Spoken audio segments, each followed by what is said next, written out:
ক্ষয়ক্ষতি এবং ভোগান্তির আরও খবর জানাতে কুমিল্লার বুড়িচং এলাকা থেকে যুক্ত হচ্ছেন সহকর্মী খালেদ সাইফুল্লাহ। খালেদ, বন্যায় কুমিল্লায় ক্ষয়ক্ষতির চিত্র কেমন দেখছেন এবং পুনর্বাসন ও কৃষকদের ঘুরে দাঁড়াতে কোনো ধরনের উদ্যোগ নেওয়া হয়েছে কিনা জানাবেন।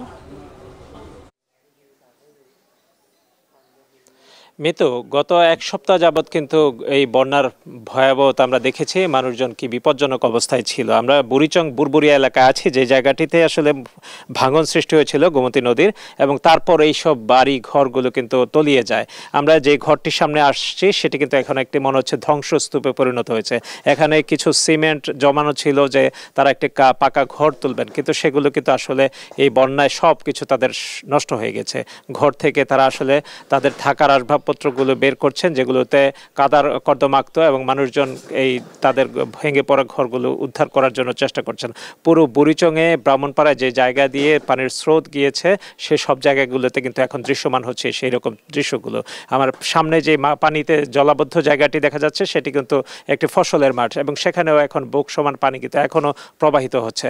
অর্থাৎ ফসলের মাঠ থেকে বাড়িঘর যেখান থেকেই পানি নেমে যাচ্ছে সেখানে কিন্তু ধ্বংসের চিত্র কিন্তু এবং ক্ষয়ক্ষতির চিত্র কিন্তু ফুটে উঠছে। কুমিল্লায় ৭৪,৭০০ হেক্টর ফসলের জমি কিন্তু এই বন্যায় এই গোমতীর ভাঙনের পর বন্যায় ক্ষয়ক্ষতি হয়েছে, এবং এখানে ২৩,০০০ হেক্টর জমি ২৩,০০০ পুকুর এবং খামারের মাছ নষ্ট হয়েছে।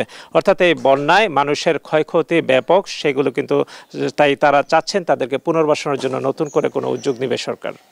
মিতু, বন্যা পরবর্তী কুমিল্লার ক্ষয়ক্ষতির অবস্থা জানাতে যুক্ত ছিলেন খালেদ সাইফুল্লাহ।